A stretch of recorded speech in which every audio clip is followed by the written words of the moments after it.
Welcome to the Flight Club Podcast, a woman's guide to leaning out. We give you a behind-the-scenes look at business launch and growth through the stories of successful female entrepreneurs. Here's your host, Felina Hansen, founder and CEO of Hera Hub.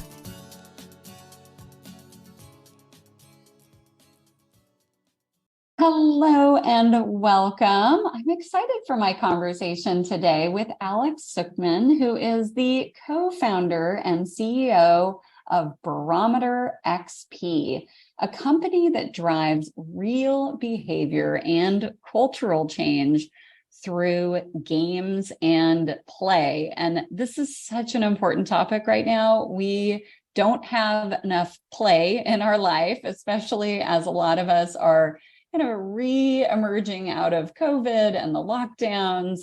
So I'm really, really excited to talk about this topic today.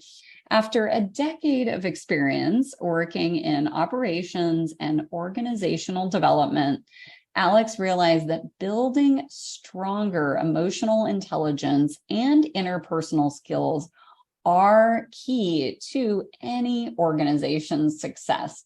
She saw a gap in the industry for solutions that bridge knowledge to action. And she discovered game-based experiential learning for teams as an effective tool to address that. Prior to her company, Barometer, Alex founded AIS Collaborations, a consulting firm that helps small business organizations through simple systems, stronger organizing techniques, and better planning. Welcome to the show today, Alex. Thanks so much for having me. Yeah, absolutely. Well, I'm excited to get into this conversation around games and play. Excited to learn from you. And I am also looking forward to, I know you're going to be leading a business booster for Hera Hub coming up here shortly. So excited to dive in even further and experience some of the things you do for your clients. But before we get to your business, I want to go back and share your career path, how you got to this moment. And we're going to go back to the fact that you're a New York girl. You said Rochester, New York? Yep. So the western part of the state, the often forgotten part of the state, but it's very beautiful there, right on Lake Ontario. And I grew up there, and my mother is an artist, so I was very plugged into the creative artsy community. And it took me a long time to recognize how valuable it was. You know, when you're a kid, you just always want to stand out as little as possible and be as normal as possible. So I didn't have an appreciation until I was older of how valuable the skills of thinking out of the box were, of being curious and pursuing those curiosities and looking at different ways of expressing yourself. I ended up being really involved in dance when I was little, first as a dancer and then also as a choreographer as I got into high school and into college. And that really affected the way that I see working as part of a group and love that feeling of being part of a larger whole towards, in pursuit of a goal in terms of making something and creating something. So I have really fond memories of growing up in Rochester and the community that I was part of there. Awesome. I love that. That's interesting. My mom is also an artist, and I grew up much in the way you described, of just very thinking outside the box, non-conventional. And sometimes I forget that as well, of how beneficial that has been throughout my life. Yeah, probably why I'm an entrepreneur. To conform in so many different places. There's such pressure. Even as an entrepreneur, you're going out there and you're doing something totally new, but there's all these paths that are like, well, this is what all these other companies have done. And I'm like, but I don't want to do what all the other companies have done. I have a very different vision. I have, different values. And Totally. Awesome. I love that. So you went to school in Maine, you studied psychology. Anything notable about that experience, and how did that inform some of your first jobs out of college? Yeah, I've always been fascinated by human behavior and the human experience. when I was in college and going into college, I thought that I wanted to be a clinical psychologist or clinical social work, but realized after doing a few internships while I was in college that I'm just too high of an empath to do that direct service work. It got very emotional for me very quickly. And Yeah. I was like, I think I need to do it at a broader distance, but I was really passionate about well-being, about healthcare and mental health and access to social services, because those are such big indicators of health. So after college, I went into public health and specifically into health policy for a number of years. I moved from Maine down to Washington, D.C., which is the hub of all things policy. And I loved that type of really big picture problem solving on the issues I really cared about, but removing some of the emotional aspect of it. So you're looking at it at populations level. And DC, I love DC. I've been here for over 20 years now, a town of really smart and passionate people that all are really tied to specific problems in the world, whether it's social policy, whether it's international relations, whether it's the environment, all kinds of things. Lots of really fascinating people here. And I love being part of that. I love working with these smart people on these big problems. But one of the things that I started to notice about a decade into my career, so it was after I've been working for a while and also had got a master's in public policy, I realized that a lot of what determined how effective the work was, what the impact was of the work that we were doing, a huge amount of it was influenced by how people related to each other, the inner workings of the company, of the workplace. And this could take the form of processes. Are the right processes in place? And do you have the right tools? And do people know how to use them? It also was really took the form of relationships, how people communicate with each other, how well people know and trust each other, and that affects how they work together.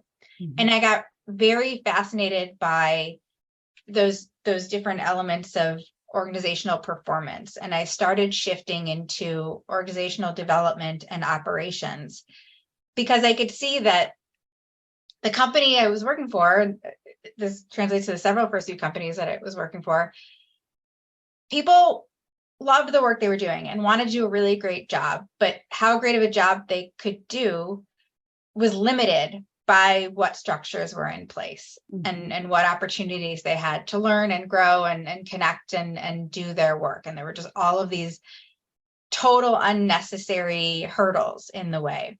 And I wanted to clear that up. I wanted to make it work a much more meaningful and satisfying and effective experience for people.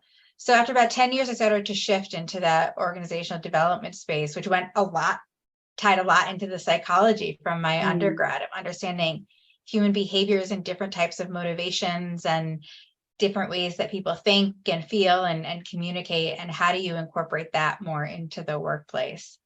That eventually led me to go out on my own as a consultant in that organizational development space, and then turned into Barometer of using games to specifically address those challenges and make it easier for teams to have that conversation of how do you leverage those differences, how do you find new ways to work together and new ways to feel comfortable thriving as a team to get more done, to be more effective.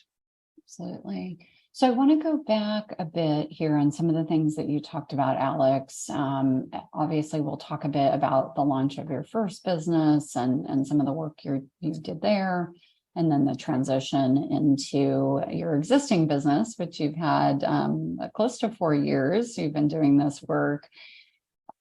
For the folks, so I want to ask a question, but I also am going to ask for an explanation as a byproduct of this. Go back into some of the work that you were doing in whether it was your work at Insight Policy Research or your work before that.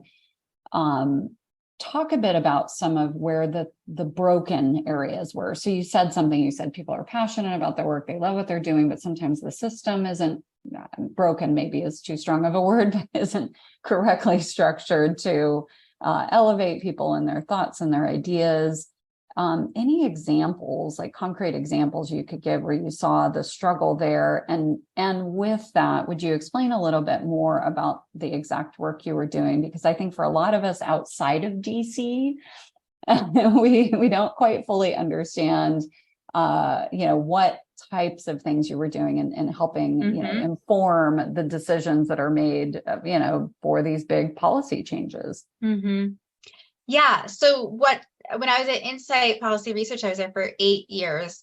It was a government contractor. So we would be brought in to do a program evaluation. So to look at a federal, one example was a big federal program to improve early screening and detection of autism so that kids could get into the right interventions sooner. And there were a huge federal grant program. And so a company like Insight would come in and look at what are the different grantees doing with that money, and what are the programs doing, and what are the trends. And so is research. And then at the end, you would make recommendations for how to improve the program. And so I was working with psychologists and with statisticians and analysts on collecting the data and analyzing the data.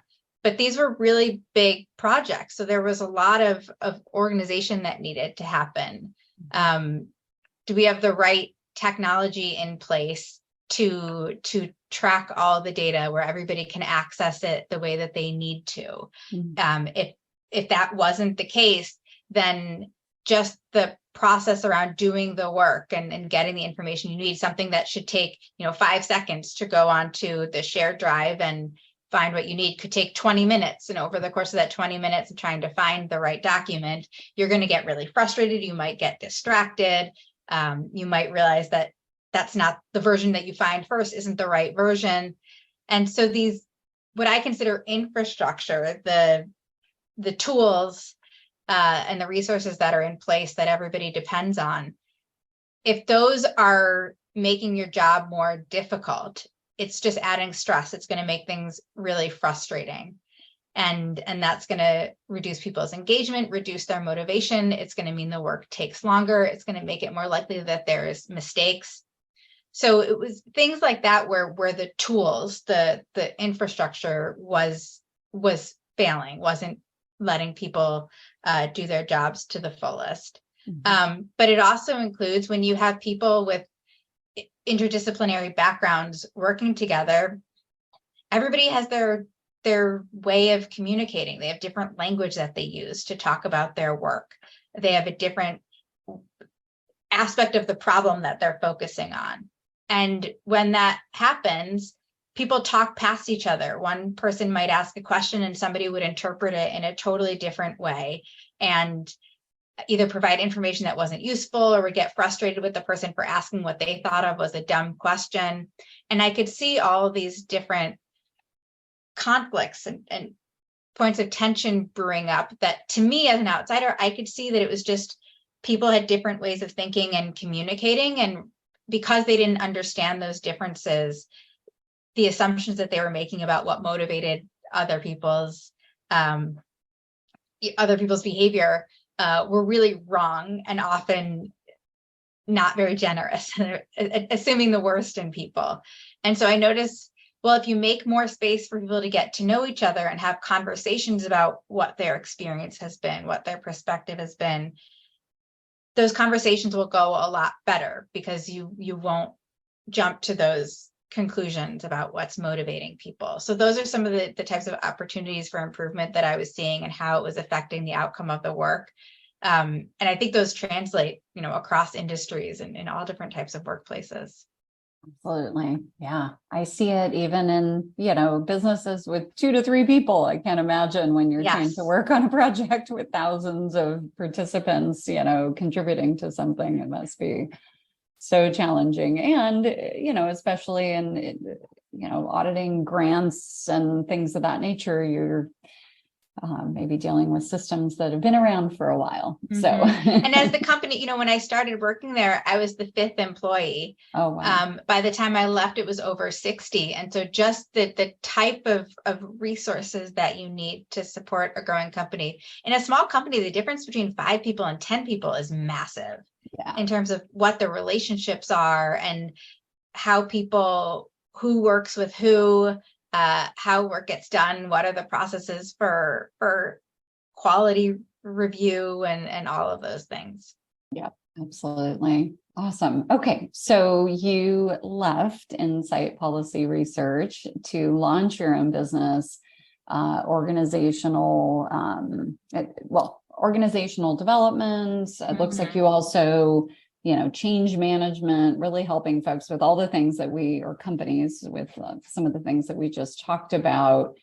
Where within that journey, Alex, did you say, okay, kind of come up with the idea for Barometer XP and then the true need for that as you were working with companies? Yeah, great question. So I would be brought in to, I would have clients say, hey, we need to set up a shared drive because we can't access the documents we need, or we need some templates for the reports that we do, for the newsletter that we put out, or they would say, we want to hire a new position. And so we need to revisit what everybody's roles and responsibilities are and reallocate them in a way that makes sense. So I'd be hired for these process and structure projects.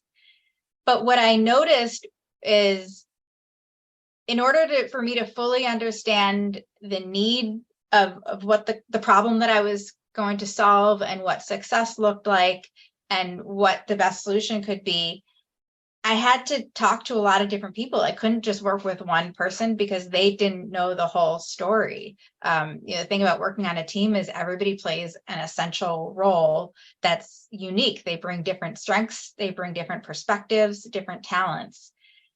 And it was really hard to have those conversations with a lot of different people, because if the culture wasn't really strong, people didn't want to share what they saw as the problem because they didn't want to be labeled as a problem person, or they didn't want to own that some of the challenges, that they contributed to them. It was often just defaulted to, as I was going around and having conversation with each person on the team about this problem, everything was everybody else's fault. People couldn't take ownership for their role in any of it, and couldn't see their blind spots. And it was really apparent to me why there was a lot of tension and what was causing some of these problems. And not all of it had to do with the process. A lot of it was the interpersonal stuff. So I got very, very interested in, how do you solve this person piece? How do you make people feel more supported and more connected and more respectful of themselves and feel more valued? And that's where the game piece came in, because when you're talking about how people can work together better, and it's in the context of the real life work, the stakes are really high. There's deadlines, and there's clients or constituencies that need to be that you need to meet their needs, and so it gets too emotional. But games are essentially a collaborative problem solving opportunity. Whether it's a competitive game or not, you have multiple people trying to meet some objective together. And a lot of the dynamics that happen in the workplace are exactly the same thing that happen in the game. So you create this artificial controlled situation to bring to light some of the different ways that people think, or some of the different assumptions that people make about behavior, or the different needs people have in hearing expectations and instructions. And you can talk about them within the context of this game and create a shared language and a shared appreciation for the different perspectives and the different needs people have. And then you can apply those insights directly into the workplace. So it's almost creating a controlled experiments or a lab environment to work on the interpersonal dynamics. And so needed right now. I mean, beyond, Yeah. what happened pre-COVID, but just, we need this, right? We Yeah. need this engagement. I mean, we have the most disengaged workforce almost of all time, and the next generation that's coming in is demanding, the why behind everything, right? They want to feel like part of something, right? Don't just tell me what to do, tell me why I'm Mhm. doing it, what impact that makes on the company. And Yeah. so this is so timely for Yeah. so many different And it's really reasons. easy to be like, oh, boomers are so stuck in their way, or oh, the people in the accounting department only care about this one thing. It's really easy to make these big generalizations. But that doesn't get you anywhere. If you want it to get better, if you want to feel more engaged or more respected, or you want things to go smoother, you have to bring an understanding to, well, do the people who are boomers really think that way, or is that just an experience you had with one person that you're then applying to a whole generation? Or are there reasons why people think in different ways or make decisions in different ways? And it's not like you do something once and things are better. It's really being invested in continuing to get to know people in different ways, and continuing to talk about how you work together and reevaluate what you do, and improve it over time as needed. I want to ask a question as it relates to a lot of the bigger technology companies. The mantra for a long time was move fast and break things, right? It's just like iterate, get it out to market, move fast and break things. How do you feel about that mantra in the workforce, and how does that play out now? Like, how does that feel? Does it feels a bit outdated to me, I guess. I don't know. Yeah, I think that for the last, I don't know, 100 years, 60, many decades, and especially I think the last 20 or 30 years with the tech boom, this idea of companies like assembly lines, the industrial revolution type of thinking, where this happens, then this happens, and this happens, and this happens, and it's all very streamlined and it's all very objective. That worked to some extent when it was manufacturing or building things, but when you have more work that's related to service economy or information economy, where you need sharing of ideas, you can't think of it that way. That's too reductive of a way to think about. You have to take into account the human side of innovation, how people respond to change, or what different types of information people need to take into account to do their work or to feel supported in doing their work. And I think that move fast, break things is a really reductive way to think about anything having to do with people, because people are going to be impacted, and you if you ignore that at your peril. So I think even though I hear a lot of, I've heard CEOs say, oh, I've invested enough in my people and now I just need them to perform. If you're just looking at people as cogs in a greater machine, they're going to know that they're not going to feel valued. They're not going to be engaged. They're not going to give their best performance. And like the whole organization is going to suffer. Absolutely. Yeah. And we're seeing that. I mean, there's such a deficit of talent at certain levels and certain skill sets.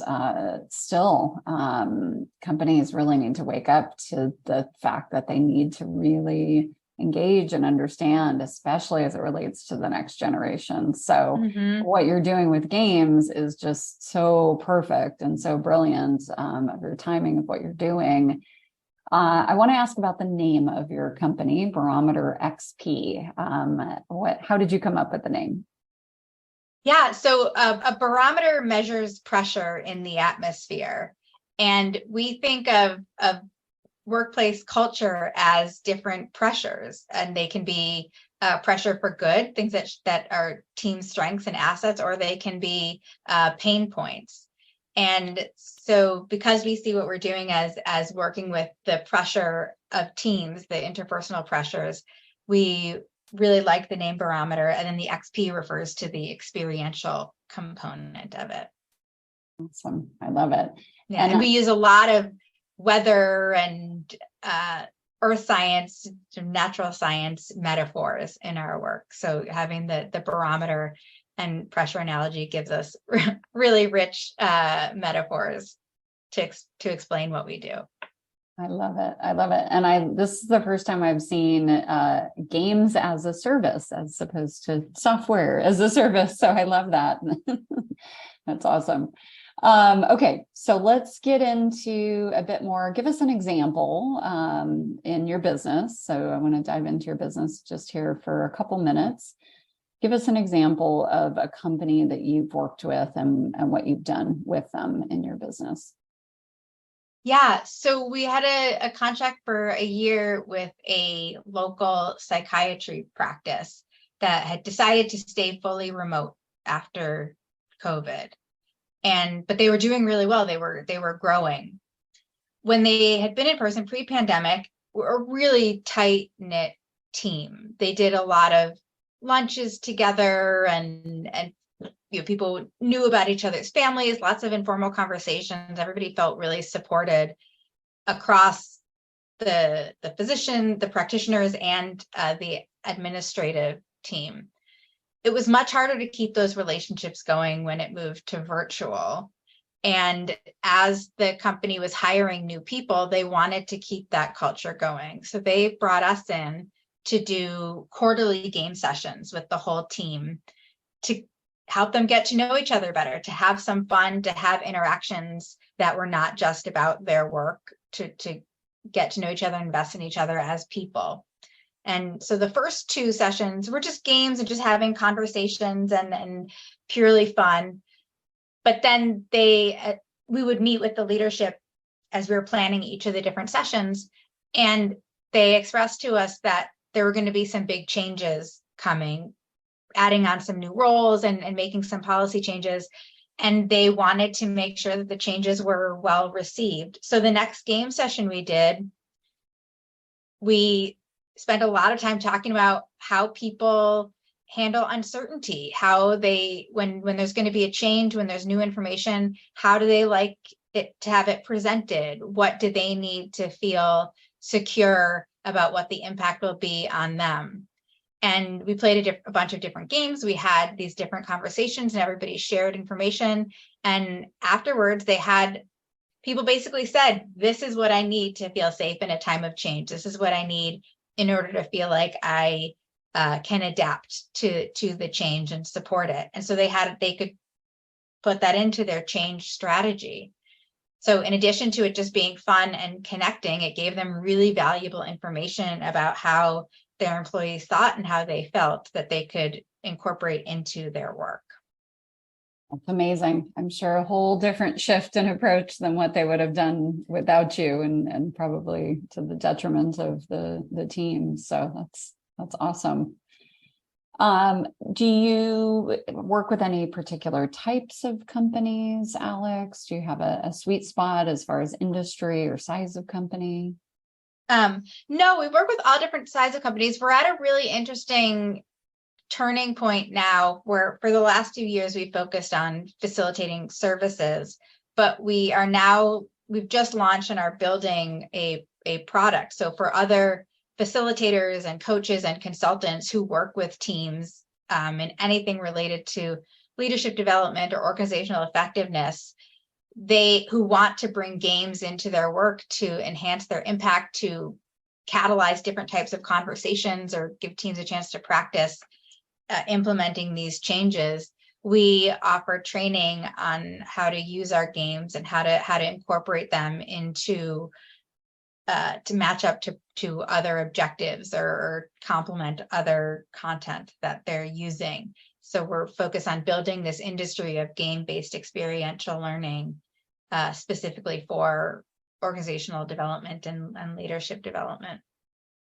Fantastic. Anything else that you're working on that you're excited to share? Things you're looking forward to in your business?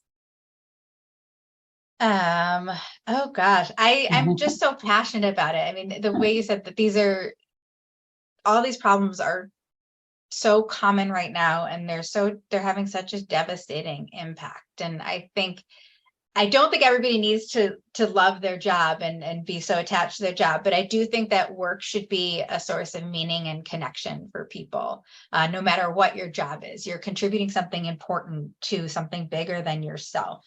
And it's really the little things that make such a difference in whether people feel that or they feel like they're, arbitrary, they don't really matter, or that they're not important. And it really is how you treat other people in everyday interactions. And to me, just knowing that that's what the impact of our work is making people feel more motivated and engaged and proud of their work and connected to the people that they work with is just so exciting. And to the extent that we can help other people, whether it's by facilitating or by sharing our tools with them, that is what just keeps me going every day. Absolutely.